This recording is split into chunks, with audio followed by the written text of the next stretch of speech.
Welcome to my channel. If you like mysticism and horror, then we are on our way. Enjoy. It would be fair to say that I had a problem with authority during my mortal existence.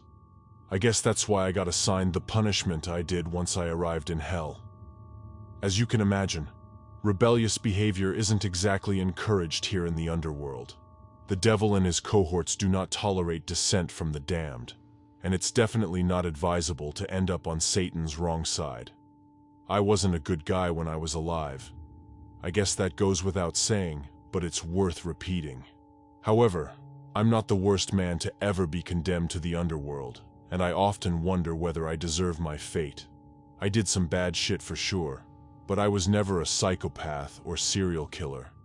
In a way, it's a shame I'm not pure evil, because those types tend to do well down here. If you were a murderous dictator or war criminal on Earth, then your skills are going to be very much in demand in this joint. That's as long as you know your place and don't dare to challenge the boss. As for myself, I suppose you could call me one of the lucky ones. That is to say, I wasn't subjected to the eternal torment dished out to millions of damned souls trapped within the 9 circles, nor was I conscripted into the zombie hordes pulled from the streets of Dis and thrown into the meat grinder, becoming cannon fodder in Satan's endless wars of conquest across multiple dimensions. No, this wasn't to be my fate. Instead, either by luck or design, I got picked out from the Rabble and assigned to work as a servant in Lucifer's palace, a grand castle of ice located in the very lowest circle of hell. Some might think this job a cushy number when you consider the alternatives. I would beg to differ, however. Can you imagine serving as a slave under the most evil and sadistic being in existence, surrounded by twisted demons and the ghosts of some of the most ruthless and bloodthirsty mass murderers in human history? If I ever put a single step out of line, I face horrendous torture at my master's hand, and therefore I must live in constant fear, unable to speak my mind or express my disgust at the savagery I'm forced to witness. But this story isn't about me. By an act of divine intervention, I've been given the opportunity to recount my sorry tale, but more importantly, I'm here to share my experiences as an observer of hell's war upon the mortal plane. I can only hope and pray that my words reach those who will listen and that I can make some small difference in this screwed-up universe. It is often believed that Lucifer is trapped within the deepest and most severe circle of hell, level 9, treachery, a vast frozen ocean without warmth, life, or hope. Well, this is partly true. The devil is confined to the 9th circle, for now at least. But alas, he is not frozen, helpless, and impotent under the thick ice. Instead, he dwells within a vast palace built from that same icy material, its ugly towers and high walls dominating the 9th circle and acting as a lasting monument to his terrible power. Lucifer rules over hell with an iron fist, either directly or through his cadre of demonic lieutenants and subordinates. However, Satan's influence wanes. The higher one ascends through the circles, and his control of Limbo, the 1st circle, is only nominal. But hell is not enough for Lucifer. It never has been. His ultimate goal is to conquer the earth, to destroy our world, and take ownership of the bodies and souls of every human being. This is what he's been working towards for millennia, and there's nothing he won't do to achieve this victory. And how do I know this? Because I've witnessed his invasion firsthand. But, even with his vast armies, his many fifth columnists, and his world-ending weaponry, Satan is not unopposed in these wars, and I know the forces of good are still up for this fight. But let me take you back to the day when Lucifer launched his latest blood-soaked invasion. Me and my fellow slaves were on duty inside of the war room buried deep within the icy chambers beneath Lucifer's fortified palace. How can I describe the war room? Well, my descriptive skills are likely not up to the task, but I see the room as a cross between a futuristic military command center and a medieval great hall. The walls were carved from the ice many thousands of years ago, And, as you would imagine, the interior is bitterly cold, at least for us damned souls who are dressed in little more than sparse, filthy rags. We shiver through our duties, knowing all too well the harsh penalty for making any complaint. In the center of the chamber sits a huge round table made from the finest marble. The fact that the table is circular might suggest that all who sit around it are equal in status, but I can assure you that this isn't the case. Lucifer sits upon a mighty throne of twisted iron which towers above the wooden chairs of the other attendees. There is no doubt who is in charge inside of that room, and all others are in fearful awe of Satan's immense power. The military operations are managed through a three-dimensional projection of our globe, which appears above the center of the vast round table. Although whether this visual representation is created by advanced technology or black magic, I cannot say. In any case, Lucifer and his generals are able to zoom in to observe the many battlefields around the globe, projecting images of extreme violence for the viewing pleasure of the sadistic audience as they watch their bloodthirsty invasion play out. One thing you need to understand about hell is that time moves at a different rate than on our world. It seems that Lucifer can bend time and space to his own will. In any event, an invasion which may last weeks, months, or even years on the mortal plane can pass in mere hours or minutes inside Hell's war room. As for the role of me and my fellow slaves, well, our job is to cater to every whim of Lucifer and his demonic generals. We will bring them fresh meat, whose origins I dare not imagine, alcohol, narcotics, and sexual partners of their preference, although Lucifer forbids such activities during wartime as being unnecessary distractions. And sometimes our only function is to act as punchbags for their verbal and physical abuse. We're dealing with a cruel and sadistic crowd after all, and we slaves have no rights. We can only stand there, take their abuse in good humor, and hope the demons don't subject us to more severe tortures.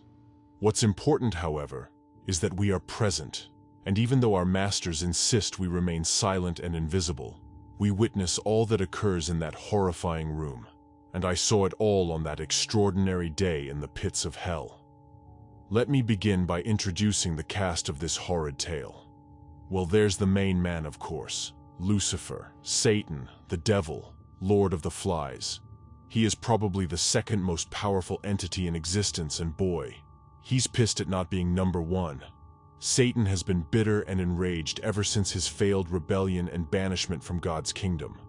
For millennia, he has dwelt in hellish exile and plotted his revenge, a twisted obsession which has entirely consumed him. The devil holds all the power in his realm and is not afraid to demonstrate this fact.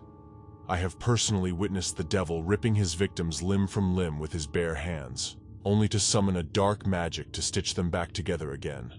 He then repeats the process, driving his victims mad in the process. The only limit in the devil's realm is his own twisted imagination.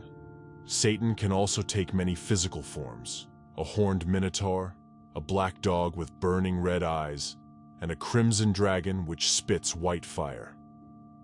But when he's inside the war room, the devil takes on a human form, that of a slick and handsome politician dressed in a finely tailored designer suit.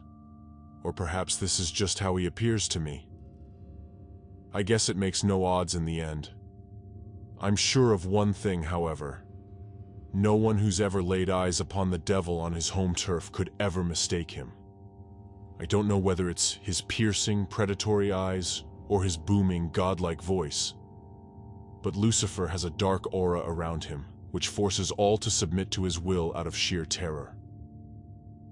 Despite the vast size of the subterranean chamber, the devil likes to keep his war council small, and on the day I witnessed the events I will recount, only a half-dozen were present around the table. So, let me introduce you to Satan's unholy six.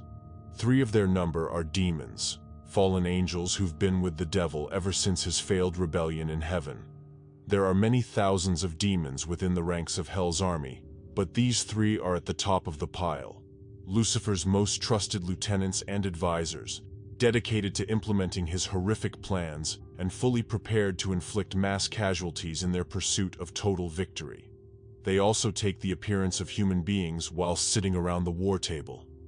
But I've seen their true, monstrous forms, like the 60-foot-tall minotaurs wielding flaming swords, their horrifying roars filling the air as they storm into battle. That's a sight you'll never forget, believe me. First and foremost is Ashtaroth, the great Duke of Hell and Satan's right-hand man. Highly intelligent, devious, and totally ruthless, Ashtaroth is notorious for his Machiavellian political skills and aptitude for extreme violence. When this demon meets your eye, you'll feel a cold chill running up your spine as you imagine the horrors he's calculating inside of his twisted mind. He is definitely to be avoided, if at all possible.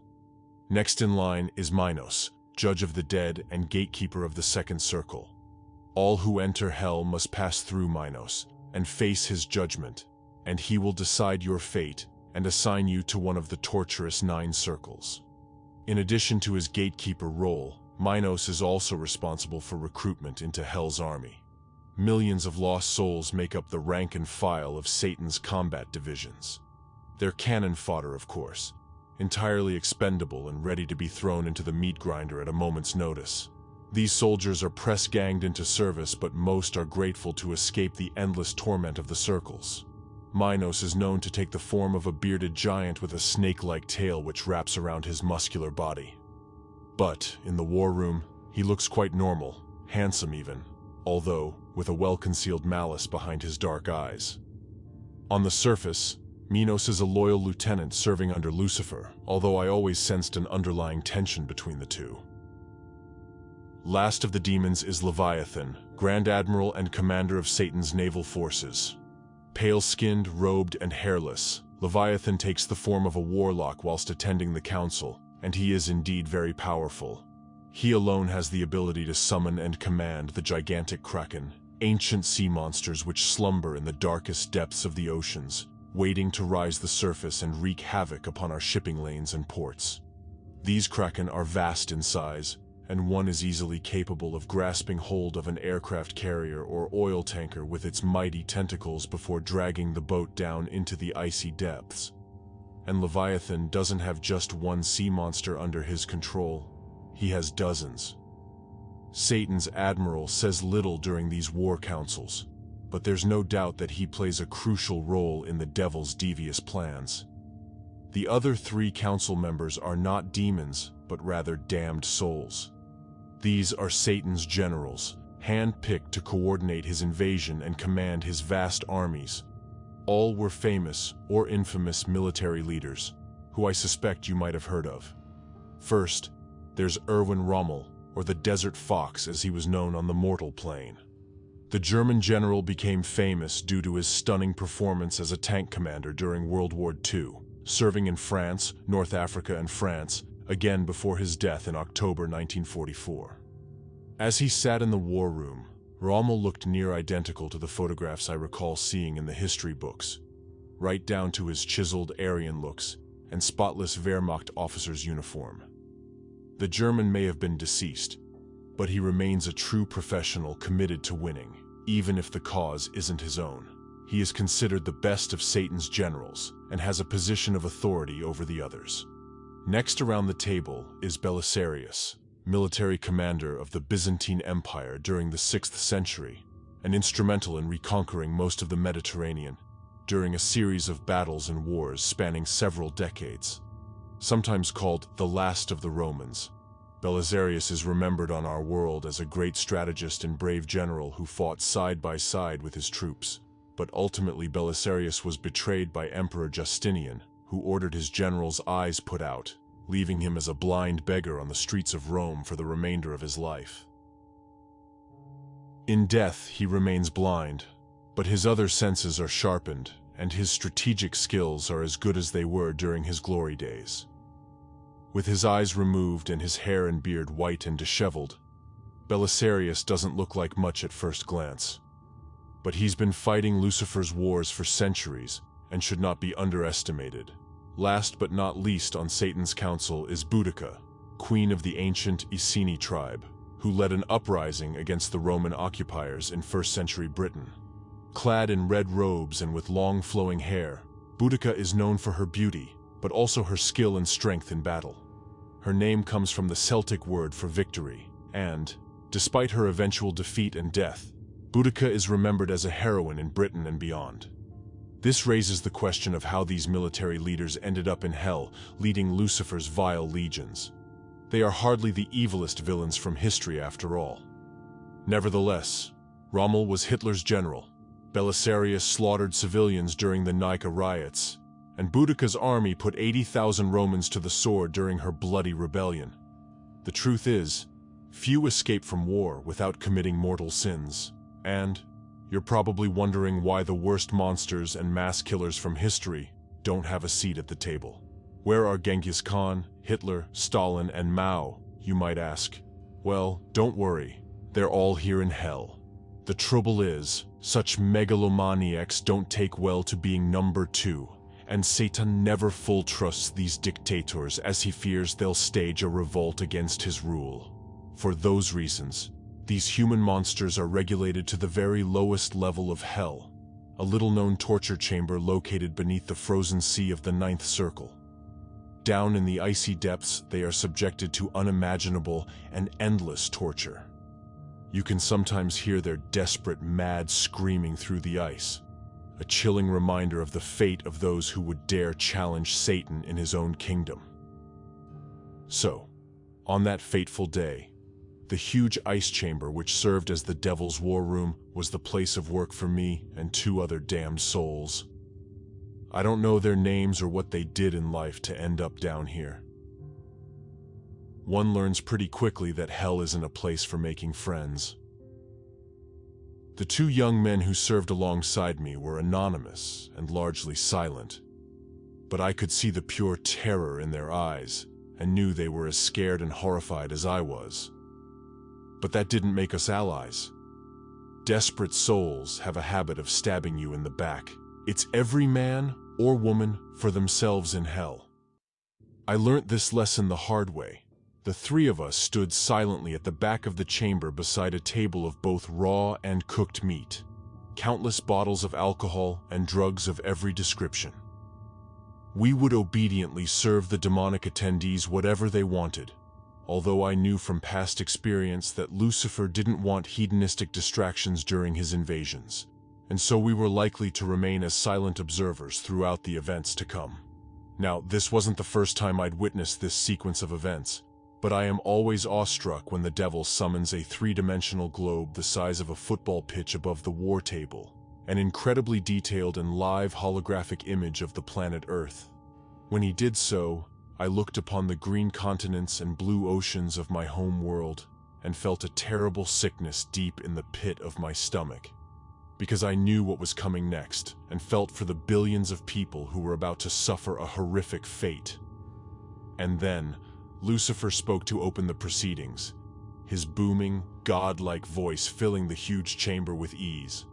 Ah, our battlefield, Earth 217 ripe for the picking. I trust our preparations have been completed. Ashtaroth, Lucifer's second-in-command, responded without missing a beat, his voice low and raspy, but full of malice. Yes, indeed, my lord. The 4 horsemen have been busy doing what they do best, spreading fear, misery, and hatred throughout the globe. May I?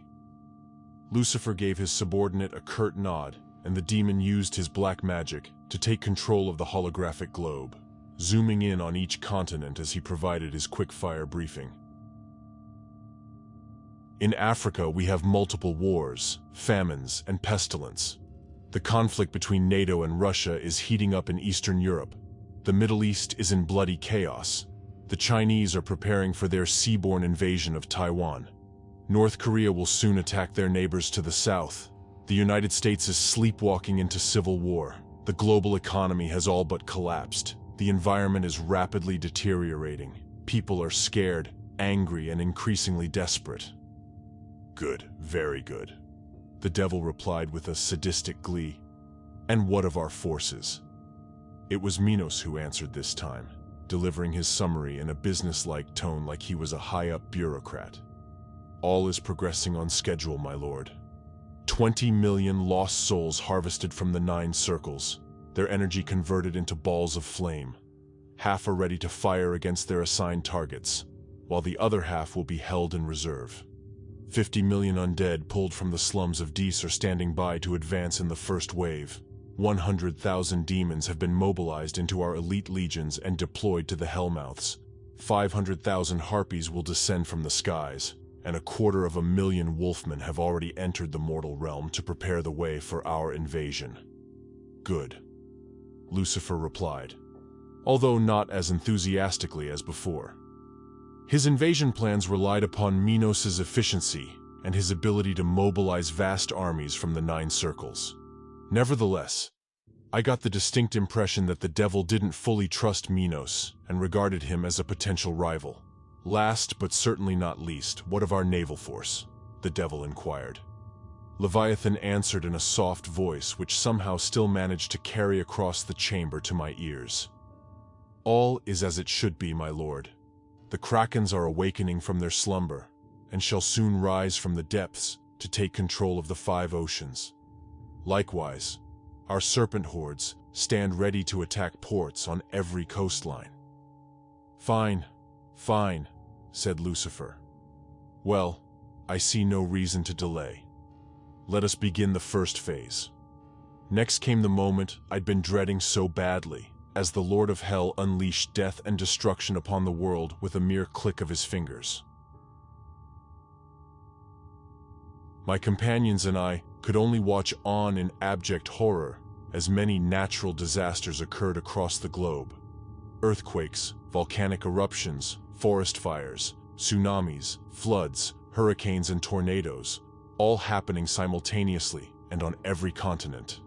The purpose of these disasters was to disrupt communications and destroy infrastructure, making it much more difficult for the world's governments and militaries to coordinate an effective defense. Lucifer zoomed in on individual regions and nations, so he could examine the devastation in closer detail. We bore witness to cities destroyed, forests burning, and endless columns of refugees fleeing from disaster zones. On Earth, days or even weeks had passed, but in Satan's war room it seemed like this had all happened in mere minutes. When Lucifer was satisfied, he moved on to the next phase of the invasion. All of a sudden, we witnessed the Earth's crust opening up as vast boreholes appeared on each and every continent. 1,000 deep and black cavities which linked the mortal world with the dreaded 9 circles of the underworld. These were the Hellmouths, the means by which Lucifer's armies would launch their devastating assaults upon the peoples of Earth. And so, the groundwork had been laid. The demons had sown the seeds and mobilized the army, and Satan had opened the gateways between the worlds. Now, the responsibility fell to the 3 generals who would coordinate the military operation. I watched as Rommel, Belisarius, and Boudica came to life, assuming the role of all-powerful war machines activated to manage a vast global conflict with clinical and brutal efficiency. Their eyes were closed, with the exception of Belisarius, who no longer had eyes. One would think that they were running the war blind, but the deceased generals all had strategic brains capable of seeing the battlefields in their mind's eye and coordinating offensives on multiple fronts simultaneously. Lucifer had granted them all this immense power, but it came at a heavy price. The military leaders knew that they had to deliver results. The devil would accept nothing less than total victory, and, if his generals failed to deliver, well, there were always spare cells in the torture chambers below the ice. It's fair to say these generals were operating under intense pressure, but they showed no outward signs of anxiety or stress as their conversation was emotionless and all business. Status reports, Rommel ordered. The German was the senior of the 3, and so the others reported to him. Our targets in the Western Europe theater are more dispersed than our reconnaissance indicated, said Boudica. We will require a 10% increase in fireball munitions to eliminate all NATO bases. Authorized, Rommel replied after only a moment's hesitation, time he no doubt used to analyze the potential impact of the request upon the overall war effort. Belisarius spoke next, saying, "Our zombie hordes are taking significant losses on the North American continent. Request advanced deployment of 1 legion from the Demon Corps." "Negative," Rommel replied soon after. "A full legion will deplete our reserves beyond the acceptable margin of error. 5 cohorts will have to suffice." Belisarius accepted the decision without argument, his powerful brain focused upon resolving the problem. A tense silence ensued before Boudica spoke again, reporting, "Pakistan has unilaterally deployed nuclear weapons earlier than our projections predicted. They have launched multiple missiles towards the Kashmir Hellmouth." Rommel thought for a brief moment before delivering his next orders. "Eliminate what's left of the Pakistani nuclear arsenal. Redeploy the remainder of our forces in the region through the Ganges and Persian hellmouths." "Done," Boudica replied confidently. I tuned out from the conversation, instead focusing upon the terrible images appearing before me, as the devil and his demon subordinates zoomed in on the holographical globe to observe their bloodthirsty invasion in close quarters. The horrifying scenes included a pack of savage werewolves tearing through what looked like an army barracks, ripping unprepared soldiers to shreds as they emerged from their cots. Next, I saw an airbase being assaulted by dozens of flaming fireballs. The control tower was already ablaze as jet fighters were blown apart by precision strikes before they could even take off.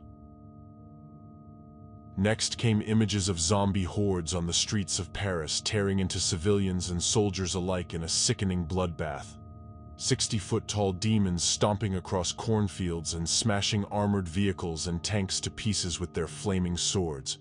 Winged harpies descending from blood-red skies to slaughter a line of terrified refugees. A mighty kraken, pulling a destroyer down to the icy depths with its mighty tentacles, and a horde of sea serpents slithering along a concrete dock and swallowing whole any who stood in their way. And so it went on. Unfortunately, this wasn't the first time I'd seen this genocide play out. Lucifer and his legions had already launched this assault upon multiple dimensions, conquering alternate versions of the Earth and slaughtering countless millions in the process. This invasion plan was tried and tested. Each time I witnessed the bloodbath, I secretly hoped that things would turn out differently, but they never did. Surely the conclusion was inevitable. The 3 generals were facing challenges, but nothing they couldn't handle. Satan's forces had an overwhelming advantage over the scattered and divided armies of humanity, whose leadership would have been largely wiped out in the first attacks. Lucifer seemed pleased, but his short temper was notorious, as one of my fellow servants would soon learn in the most brutal fashion. The devil was clearly enjoying the sight of humanity being slaughtered in their millions. He always did. But Lucifer enjoyed sustenance and refreshment whilst he watched cities burn. "You slave!" he suddenly cried out. "Bring me meat and mead!" Thankfully, the order wasn't directed towards me, but rather the servant who stood to my left. An emaciated young man with bloodshot eyes who looked like he was about to have a heart attack. I felt sympathy as I watched the kid pile up slices of cut meat upon a silver platter and filling a fine goblet with golden ale. I could see his hands shaking almost uncontrollably as he carried the food and drink across the ice-covered floor of the chamber. I'm afraid what happened next was all too predictable. The kid tripped over his own feet while still about 6 feet away from the war table, falling heavily to the floor while dropping the meat and spilling the drink on the ice. Satan's reaction to this mishap was instant and furious. "You damn fool!" he spat angrily, turning his attention from the war for long enough to punish the transgression. In an instant, the terrified kid had been lifted off the ground by an unseen force, his body briefly hovering in mid-air before he was flung across the chamber at a tremendous speed. I could only look on as the kid's helpless body was pinned against the icy wall of the chamber. He screamed in absolute terror, but a moment later I heard a sickening crack as Satan snapped his victim's spine like it was a twig before allowing his paralyzed body to collapse to the ground. The crippled servant looked up at us with pain and shock in his eyes, trying to mouth a plea for help, although he was no longer able to speak or move. The kid's body was broken, but he wouldn't die. No one could in hell. But he could still feel pain, of course. Lucifer had punished his slave, and perhaps he'd restore the kid's body later, if he was feeling generous. In the meantime, there was still a job to be done. "Clean up this mess and bring me what I desire," Lucifer demanded. He hadn't directed his orders to anyone specifically, but there were only two of us left now, and my companion was frozen in fear, seemingly unable to move from the spot. I knew it was up to me, otherwise we would all suffer an even worse fate. Working quickly, I scampered across the ice and collected the dropped items in my shaking hands before retreating back to the food table, piling up fresh meat and refilling the goblet. I don't know how, but I summoned the strength to serve the devil his meal. As I carefully set the plate and goblet down on the table, Satan cast me a brief glance, glaring through me with his hateful eyes before dismissing me with utter contempt. I bowed my head in submission before retreating from the war table, relieved that I hadn't been crippled or subjected to some sort of perverse torture for the devil's amusement. Meanwhile, the destruction of Earth continued as the war drew towards what seemed like an inevitable conclusion.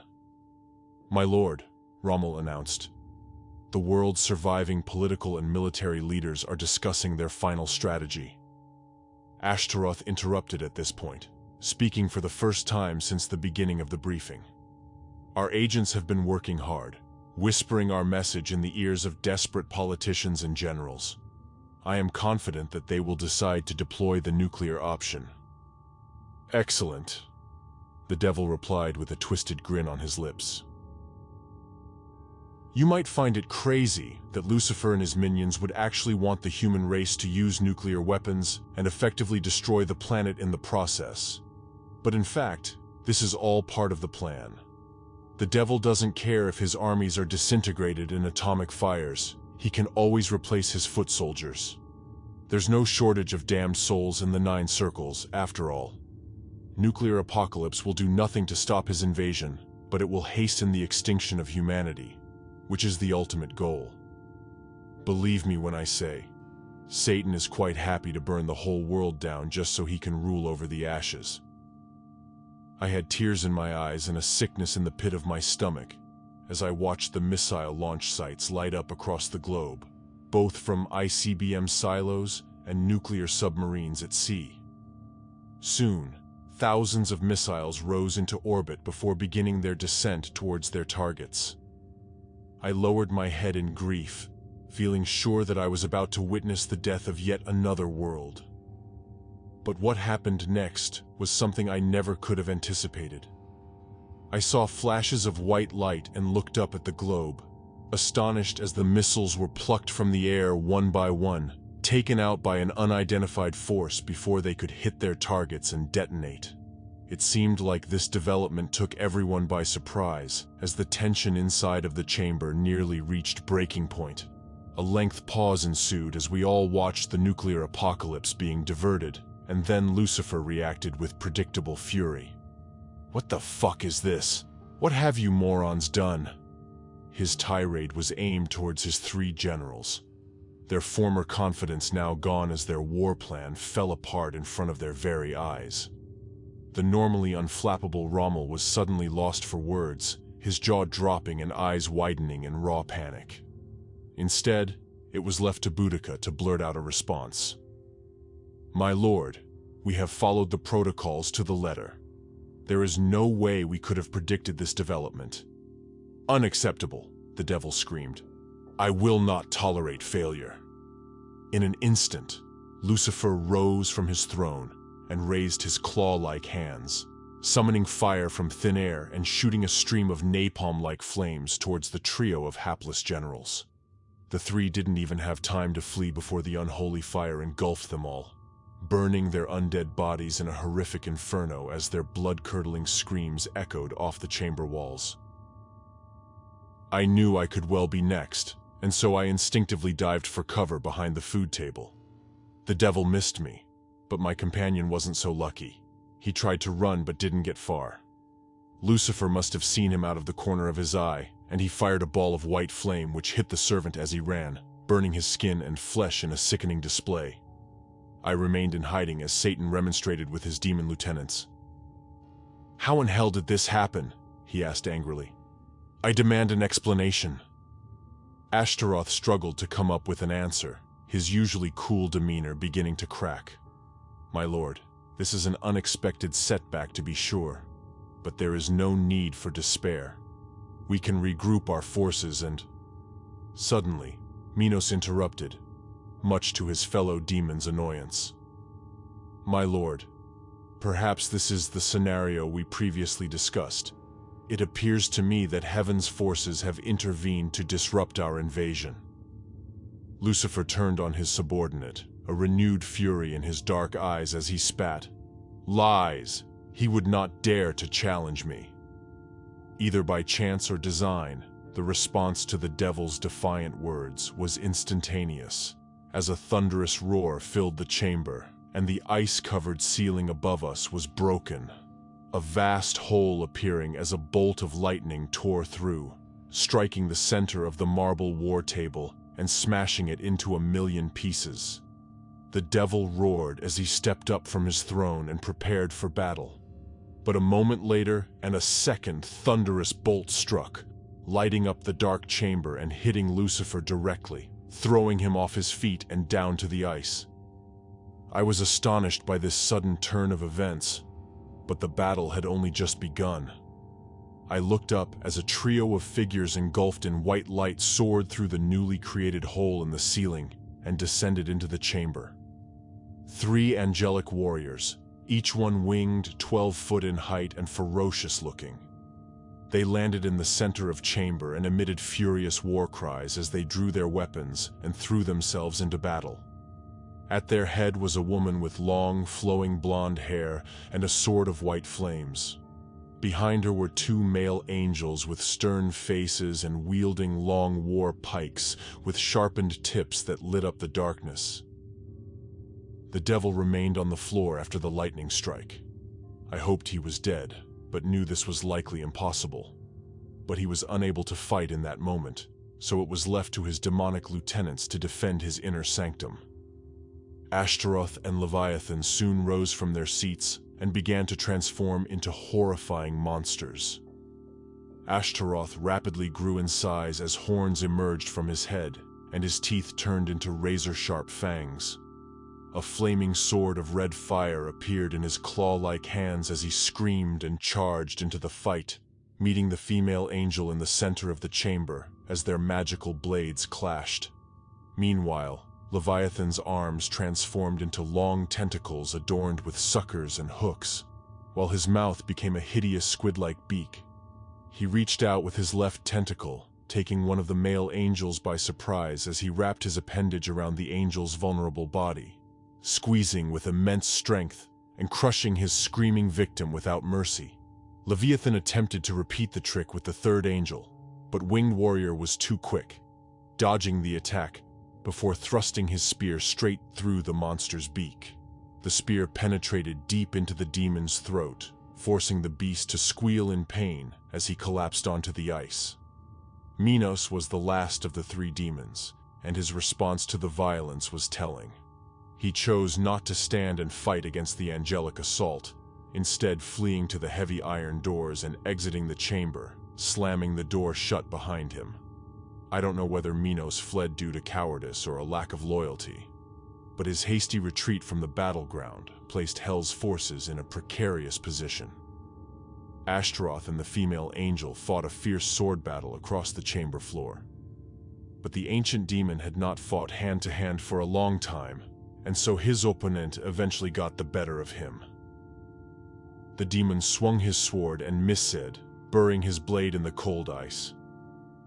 As he struggled to recover, the angel cut through him with her sword, slicing through his torso and causing the beast to cry out in agony as his dark blood was spilled. Both demons were now down. They were hurt badly, but could not die, at least not here in hell. Their broken bodies would eventually heal and regenerate. But for now they were wounded and helpless, leaving the remaining 2 angels to control the war chamber. But their advantage was short-lived, as Satan suddenly recovered consciousness and leapt to his feet, surveying his enemies with the hungry eyes of a predator as he unleashed the full extent of his powers. With a single sweep of his arm, the devil broke the surviving male angel's spear in half and flung him across the chamber, snapping his body in 2 and leaving his victim squirming on the floor. This left the female angel alone to face the devil's wrath. She was strong and fierce, but no match for Lucifer's dark powers. The devil's eyes lit up with a sadistic glee as he summoned all the energy in the room and fired a stream of deadly fire towards the angel. She blocked the flames with her sword, but the attack was so powerful that she was thrown off her feet. Satan's cruel grin widened as he closed in for the kill. The angelic warrior was weakened, but not beaten yet. She raised her sword into the air and cried out, appealing to a higher power. "My lord, I am your vessel. Let your strength and power flow through me."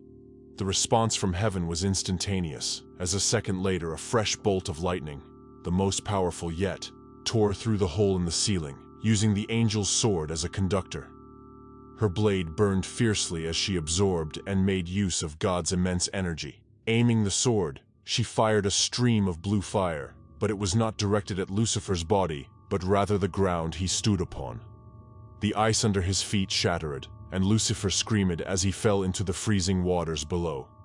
His body disappeared under the surface and, in an instant, the ice was reformed, trapping him underneath. The 12-foot angel pulled herself up from the floor, sheathing her sword and surveying the carnage around her. I hoped she wouldn't notice me cowering behind the food table, but of course she saw me, shouting out to me in a commanding, booming voice. "Come now, child. The danger has passed. Emerge from your hiding place and come speak with me." I did so, nervously walking over to the mighty winged warrior on shaking feet. I felt sure that I would face divine punishment for my role in these events, but when I looked up into her deep blue eyes, I saw compassion and empathy, emotions I'd nearly forgotten during my time in the depths of hell. "My name is Ariel," she explained, "and I have been placed in command of God's forces in the battle to save Earth from Satan's legions." Fused, and had so many unanswered questions. "I don't understand," I whimpered.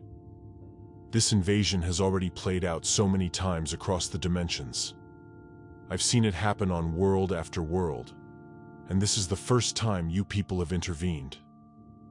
"It is true that we've joined this battle late," Ariel answered honestly. "Humanity has brought much of this suffering upon themselves through their sinful actions. Still, my Lord will not abandon mankind in their hour of need. We have taken the fight to Lucifer's home turf and given him a bloody nose. The war will continue, of course, but the tide is turning. Look." She pointed towards the holographic globe, now restored above the shattered and empty war table. Ariel was able to zoom in to show live scenes of the battlefields across the Earth. I saw many images which cheered my aching spirit. Hordes of zombies suddenly dropping dead on city streets, fireballs exploding harmlessly in midair, sea serpents retreating back into the waves, and once mighty demons fleeing in terror, stomping across ravaged lands before descending back into the hellmouths. The surviving human defenders seemed astonished by this extraordinary turn of events, but soldiers and civilians soon began passionate celebrations at their unexpected victory. Few on Earth 217 would ever know how close they'd come to total annihilation. The tears I shed this time were those of joy, but there was still one important question on my mind. Ariel looked upon me with sympathy in her eyes, as if she anticipated what I was going to ask. "What will happen to me?" I whimpered. "Will you take me out of here?" Deep down, I think I knew the answer I was going to receive, but I guess it was worth a shot. However, I swore I could hear regret in Ariel's voice as she replied, "Alas, my child, this is beyond my power. You are a sinner, and there is still a price to be paid. But perhaps you can take solace in knowing that the fight back against Lucifer's evil is at hand, and nowhere is safe for him now, not even here. It did warm my heart to know that there was at least a glimmer of hope. And suddenly, I knew what I had to do. My selfishness and lack of compassion for others had brought me to this place. But now I realized I was part of something much bigger than myself. "I want to help," I said confidently whilst looking up into the mighty angel's blue eyes. "I want to play my part in this war, no matter how small it is." Ariel smiled before replying. "Very well, child. You have an important story to tell, and a vital message to deliver to the mortal plane.